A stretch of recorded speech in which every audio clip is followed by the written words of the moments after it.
And welcome to the SpartanMag.com VCast. Jim Comparoni, Paul Konyndyk outside of Spartan Stadium, Michigan State. 2-game losing streak.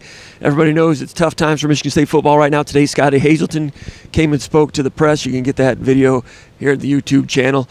Interesting the way it all went down. And Paul, you know, we were looking at some plays today earlier before the press conference, you and I on the laptop looking at some plays in Minnesota in the second half, Michigan State on defense. You can say a lot of things about Michigan State, but man, and you've covered a lot of high school games, and I have too, and you always get those high school varsity coaches that say, oh, we never gave up, that type of stuff. And that's kind of loser speak, and no one at Michigan State said that, but I'll say it. I was impressed that there's a heart and there's a pulse on those defensive players. They're getting beat, but the players that were in there, they were still trying to take on blocks, and they're sticking their nose in it, which might sound like, well, yeah, that's what you're supposed to do, but you start losing 3 or 4 more games, you get into late October, and you see teams crumble. They've not crumbled. They're not defeated mentally yet. I give them credit for that, but Michigan State down, 5 starters on the defensive side of the ball. Everybody knows the problems there. Hazelton came out, didn't throw anyone under the bus, as you posted. Your thoughts about what Hazelton said today and where we are in terms of observing this Michigan State football team right now? Well, I think what he said is basically what he had to say, no one wants to hear it. When people see the video, they're going to be disappointed, because he's not going to try to, recreate, redraw a circle or reconfigure something. What can you do? Like you mentioned it a second ago, you're five starters down. You've got to do what you can. You've got to put together a plan that you think that your guys can execute. That's number one. And then on a weekly basis, you got to make sure that the guys that are out there are doing are the best versions of themselves that they can be. And I mean, if you go back and look at that Minnesota game, there's guys out there that aren't the best versions of themselves that they can be. And I think that's where it starts. So it's pretty dissatisfying when you kind of look, when you're hearing what he has to say, because there's no magic bullet. But I think the realistic thing is that you just have to do what you can do, but you have to do it better. That means you have to be, hand placement, footwork, doing the little things. Like if you don't have a first rounder as a pass rusher, you have to work together in coverage. Your linebacker has to be better.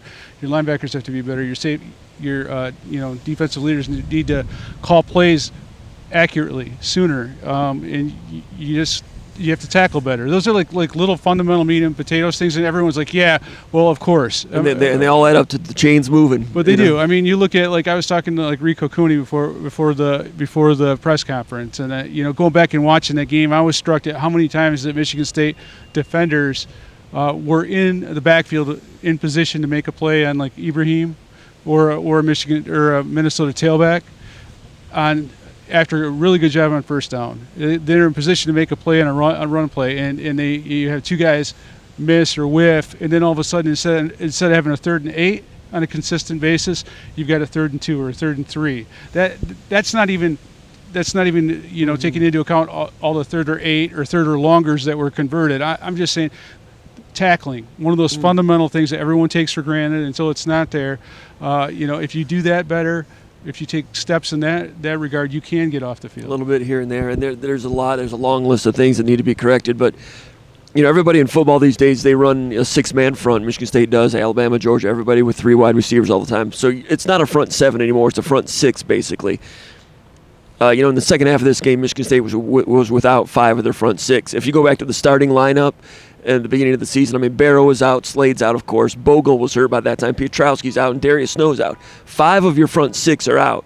From a defense that wasn't great to begin with, that was trying to reset itself this year.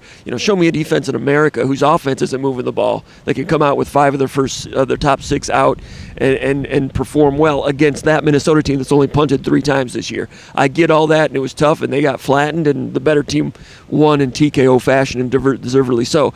Of those 6, the one guy that remains is Van Sumeren.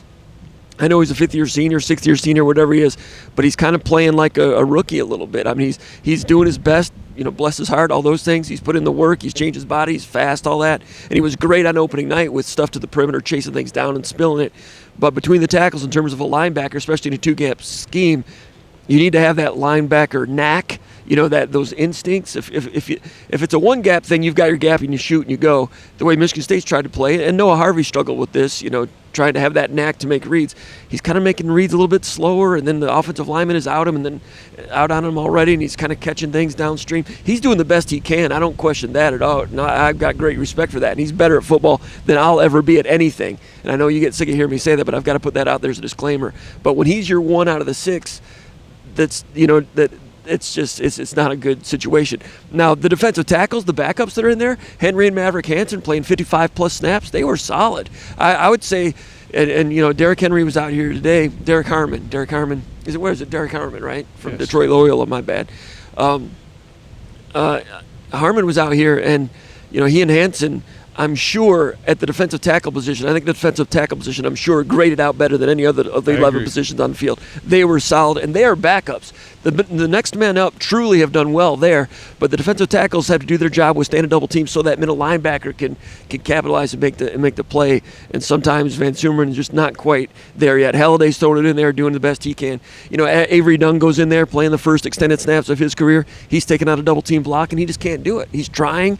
I showed you one shot in the third quarter where he defeated the left tackle, got off and got in on a tackle, got in on the play for a 4-yard gain. That was progress. And like you said, what's that? His 40th snap of his career? Yeah, he's a redshirt sophomore, I think it is. Right. He's still undersized. You got Michael Fletcher from Flint playing defensive tackle. He's not a defensive tackle. So there's a lot of people out there, on talk shows saying, well, maybe they'll do better this week. And I'm like, well, with what players? You understand that the guys that are out there are really hammered down into second string and so forth. In Maryland, you saw on offense, if Tagovailoa plays, it's going to be really hard stopping them. But they're holding it together right now, and I do have some respect for that, Paul. Yeah, so I think, we talk about the defense and what their downfalls are.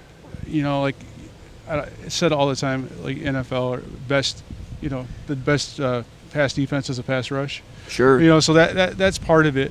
The other part of it is, like I know this whole idea of complementary football. It gets cliche, but I mean, you look at it, and one of the things that Scotty Hazelton did admit, and he didn't throw anyone under the bus, but he was talking about playing with the guys that he has under circumstances that they're playing, and you can't put those guys out there for as many snaps as they've been out there without diminishing returns. We're watching clips of guys making mistakes or guys not getting to the ball fast enough, and I keep on looking in the corner and looking at the score of on your laptop today, and like we're at the very end of the third quarter, it's still 17-0, and you look at that in the context of that was after fumbling at the 4-yard line. Yeah, so you look at that in the context of the defense being on the field for every single play in the first quarter except for 6, I believe, 5 or 6, and these guys aren't equipped to do that. They don't have. That's something that can only be sustained by a defense that has depth. So,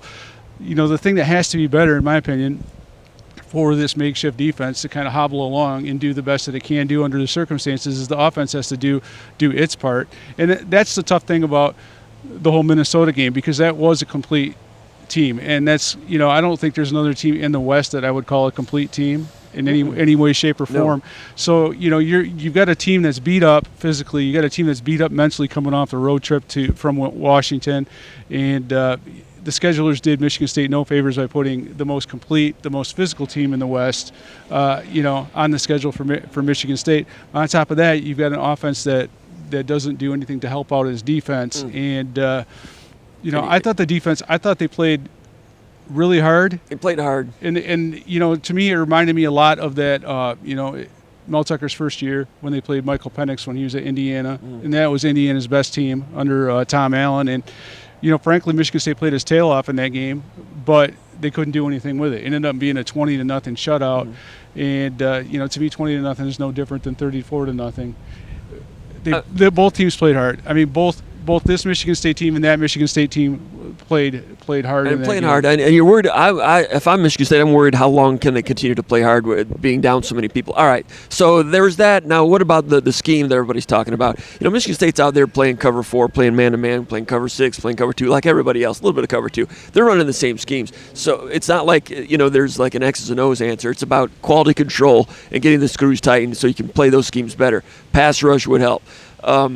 But I asked Hazelton today about misalignment. We talked about this in the VCast after the game. Tucker talked about it a little bit yesterday when he did the long list of things that need to be better. Among them is some alignment errors. And I asked Hazelton, in so many words, is it disappointing? Is that something that should have been fixed during August camp? Why is it showing up in a game? I didn't say it like that, but that's kind of the point. And I can't remember what he said, but he said partly sometimes they're in a certain way with their alignment in the slot with outside leverage, giving up the inside release because there might be something that's more of a weakness. They don't want to give up a 40-yarder this way against someone like Angelo Gross. So that explained a little bit on those 10-yard plays. There's a 3rd and 10 that Minnesota converted on their opening possession where 2 receivers had inside releases with no safety help, and I just had trouble understanding how that's sound, unless it was just a guy making a mistake on that. But he didn't specifically say that player or this player, of course.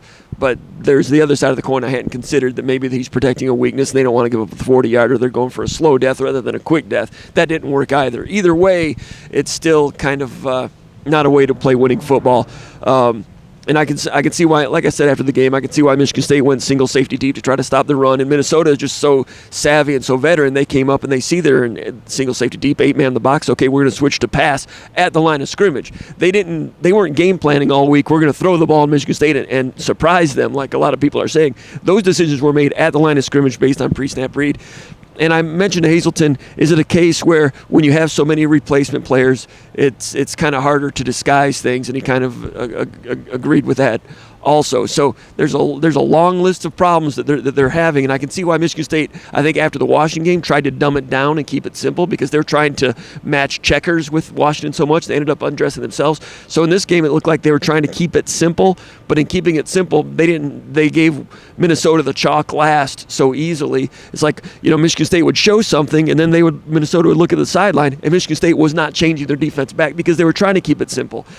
It's chess versus checkers. It's understandable from a personnel standpoint, from a physical standpoint. After last year, it's a bad luck deal for Michigan State to have all these injuries because last year was bad statistically on defense, and now this year you're trying to prove yourself. Then you get these injuries that just muddy it up and make it even harder. Now, on offense, you got to get more going there. Once you get down by 14-0 or whatever it was at Washington, like Mel Tucker said yesterday, it's hard to stay committed to the run game when you're kind of playing catch up in that regard. The blocking up front.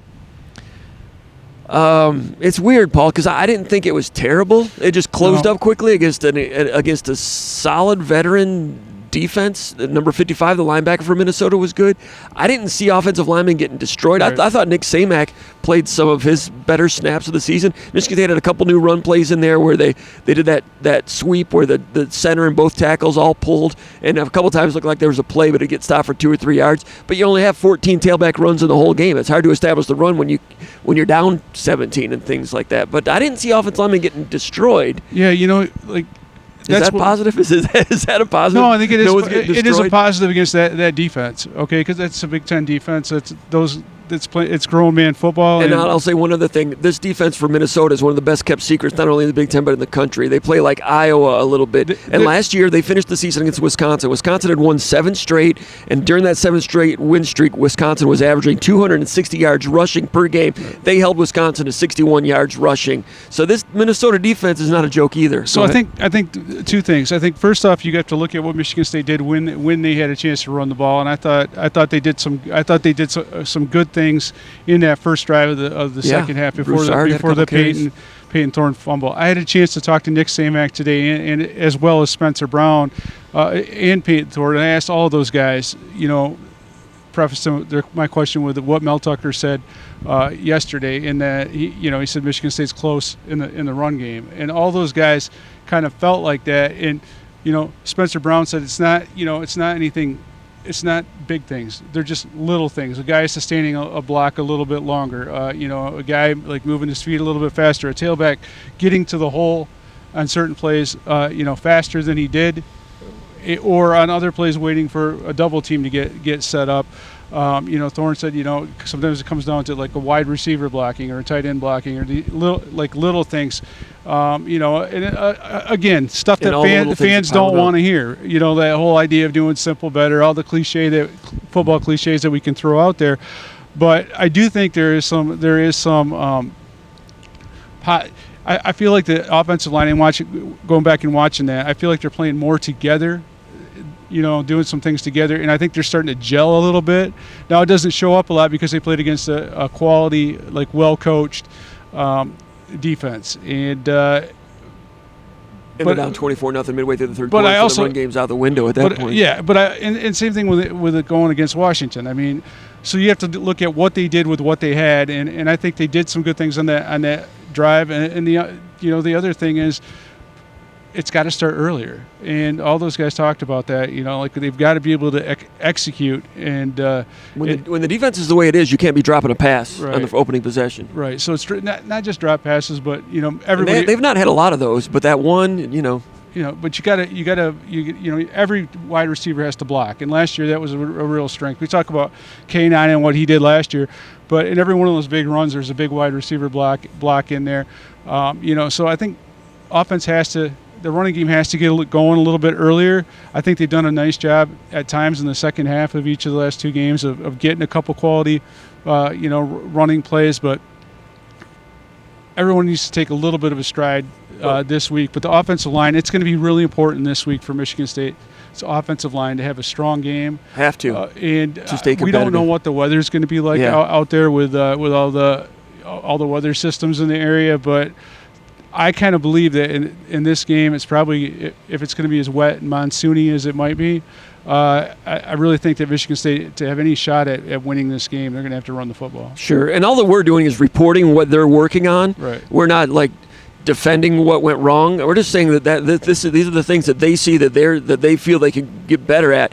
And you and I can sit here and say it doesn't matter how much they improve, they're not going to beat Ohio State. That's true. Right. They can still possibly beat Maryland, and But here's the other thing. I'm not going to come out and tell you because they're giving up a lot of underneath passing yards and they're playing a zone, that going man-to-man is going to be the answer. Because they played everything. They played every coverage. But, I mean, people are like that, well, they're just throwing underneath, or, you need to play more man. No, you can't, because you don't have a pass rush. You cannot play man-to-man defense all the time, or unless you have guys that can cover, unless you have a good pass rush. Well, State a lot of times was playing press on the outside and maybe not pressing the slot receiver, but Minnesota had answers no matter kind of what you were doing, and it was a tough deal there. And the other thing is, okay, they played two of the best quarterbacks two of the best, veteran, smart quarterbacks in the country. And with schemes that Washington's scheme took advantage of whatever Michigan State's weaknesses were.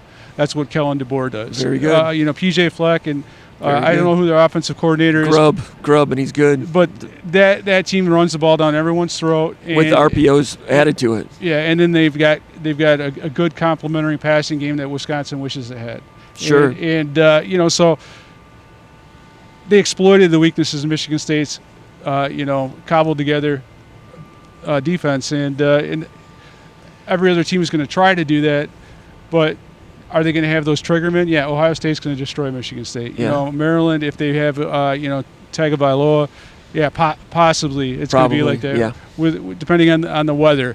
But Michigan State's just got to keep on chipping away at the rock face and do what they can with what they've got. Quite frankly, you start 0-2 and you're 0-2 with sound beatings, sustained against the two Power 5 teams you've played.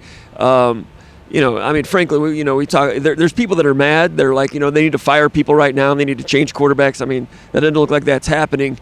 It's definitely not happening. So, the anger. You can be angry if you want. I don't understand how you live your life that way. But, the football team's losing. These are college kids out here giving their best, and there's been a lot of injuries. We're just reporting on what they're working on. As far as Peyton Thorne goes, I do think that he's not the best version of himself. I think that all these things are affecting him. I don't know if you want to call it the yips or whatever, but he missed the deep shot the one time they had an opening that could have made it 17-7. The fumble, the goal line doesn't change, and his hands, carrying the ball. He said it's never been a problem for him in the past. if he doesn't fumble there, then it's second and goal, the 2-yard line. They're not going to win the game, but he would feel better about things. The interception, I wrote about this on the Underground Bunker message board. That was one play. It's 4th down, and they ran cover 2 like Iowa Hawkeye cover 2, and I don't think they'd shown that all day. I'm sure they showed it on film, so Michigan State was prepared for that if they saw it. And cover 2, so they go to the zone beater side of the field. And Michigan State's got a high-low, it's a smash concept. Yeah, the corner is in the flat, and it's cover 2 zone, and he's covering up and down whatever's out there. So you put 2 receivers out there to flood it a little bit, and you've got a low and a high, and the high is in the cover 2 hole over here. And Barker comes in motion and goes over there. And I wasn't in the room today when Pete and Thorne talked. I kind of wanted to ask him about this. And Barker's playing good football. He goes in motion, and then I don't know if Barker reads man-to-man or what, or that's an option route. He runs a return route in here. Otherwise, basically what I'm saying is it's universal football. It's a smash concept. They have 2 receivers out here, and it looks like they were building that. And the guy that was supposed to be the low, Barker, doesn't show up to run the low in the flat. He runs in the middle over here. I swear he did it wrong. I'm talking about what Thorne sees. So Thorne forces it into the cover 2 hole because it's 4th down. If it's 1st and 10, someone screws up, you throw it out of bounds. He throws an interception there. The corner is able to sink and get deeper because nobody's in the flat to bring him this way, to open up that cover 2 hole. So you talk about loose screws and things that people need to improve upon. It's a long list of them, and Thorne is struggling. That was an interception, but I don't blame necessarily that one on him, but it's just, across the board, there's flat tires and loose screws. Well, I think it's tough for him mentally because he's supposed to be a leader in this team, and he's, I believe that he has the seeds of being a great leader, but he's putting more on himself, I think, sometimes in this situation than he has to. And we've seen that for quarterbacks in the past. And how it manifests itself sometimes, like in a 3rd down situation, drop back to pass, they got 6 up the line of scrimmage, they only rush 3, so they're dropping 8. So they're rushing 3, and he hurries up and throws a pass at 4 yards on 3rd and 8 and gets tackled, doesn't have a chance. People are like, why is he throwing that ball? Did he think a blitz was coming? I don't know. He had more time than he thought, and that's where you see a quarterback who has ability, who's not playing up to his skills. You're like, that looks strange. Well, when you have things like this going on defense, and that with the receiver and these things, sometimes a good quarterback, it can, the stinkage can permeate into him a little bit. And I think that's what's going on with Thorne right now. It's kind of difficult to watch. Well, I think at Washington he spilled everything he had. Yes, he did. And sometimes it's hard to replace the batteries. In terms of like the mental carnage, he gave everything he had in that game, and it didn't work out well for him. And then the mental side of it in this game, only playing so few snaps in the first half. Yeah. And he's putting a lot of pressure on himself to do things, to diagnose everything at the line of scrimmage, to be a leader on a team that's struggling. He's got to be able to push through that mental fatigue, and I think that he will. But this is new territory for him, where he is the face of the offense. He is the guy. So the conduit for everything goes through him. He's the one that's out here at every interview session, and there's a mental fatigue there that yes. he has to get over. And that's part of I think that's part of his development. And I've seen this, we've seen this in the past from other quarterbacks that had a good first year starting, and then the second year or whatever, they're expected to do something like Lewerke had the same type of situation where he was expected to take that next step and to be really, really good. And sometimes it doesn't always work out. Your offensive line is kind of, it's not what it was last year. You don't have the run game that you had last year, and this is a tough time for him, but he's got to grow up. He's got to mature, and he's got to fight through that mental fatigue and reset himself and move forward. I got to say, Noah Kim was going against a second-string defense and his different psychology, but man, his arm looked good. He threw some zip on it. That touchdown to Jeremy Bernard was nice. That was a laser. A couple of other passes were looking good too. So Noah Kim is developing nicely. There's the number 2 man. That's positive in that regard. So Michigan State.